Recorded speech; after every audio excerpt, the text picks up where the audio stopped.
বানানোর জন্য প্রথমে পানিটা গরম করে নিতে হয়।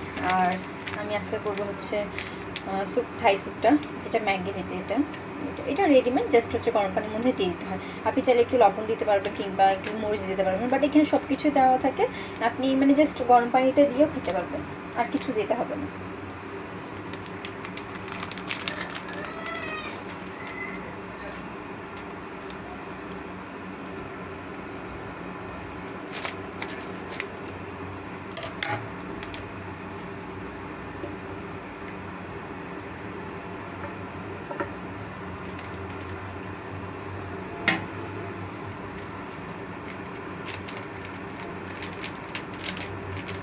আমি একটু বেশি পানি দিচ্ছি, কেননা হচ্ছে পানিটা তো শুকায় যাবে, তাই না? যখন এটা হয়ে আসবে পানিটা অনেকটা গাঢ় হয়ে যাবে আর শুকায় আসবে, অনেক কমে যাবে এই পানিটা। তার জন্য আমি একটু বেশি পানি দিতেছি।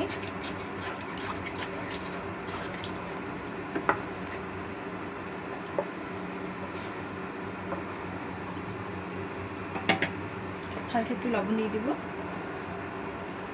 হালকা।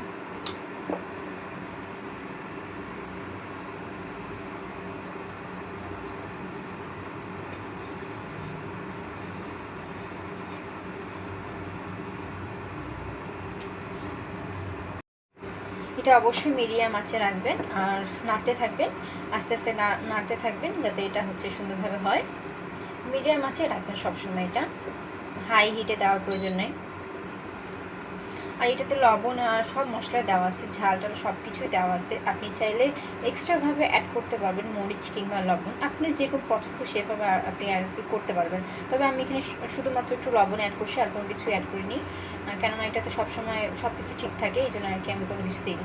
আর যারা রান্না করতে পারে না কিংবা যাদের কোনো এই বিষয়ে আইডিয়া নেই, আপনি প্যাকেটের গায়ে এখানে পিছনে দেখতে পারবেন, এখানে সব কিছু লেখা আছে। এই যে এখানে সব কিছু দেওয়া আছে কীভাবে করতে হয় না হয়। আর আপনি চাইলে একটা ডিম অ্যাড করতে পারবেন, আমি অ্যাড করি না, আমি এভাবেই রান্না করে খাই, মানে শর্টকাটে যতটুকু হয় আর কি। আর 5 থেকে 6 মিনিটের মধ্যে এটা হয়ে যায়, ঠিক আছে? আমার এটা অলরেডি হয়ে গেছে। আমি আর একটু মানে 5 মিনিট না, আর 2 থেকে 3 মিনিটের মধ্যে এটা নামাই নিব। অলরেডি হচ্ছে 3-4 মিনিটের মতন হয়ে গেছে।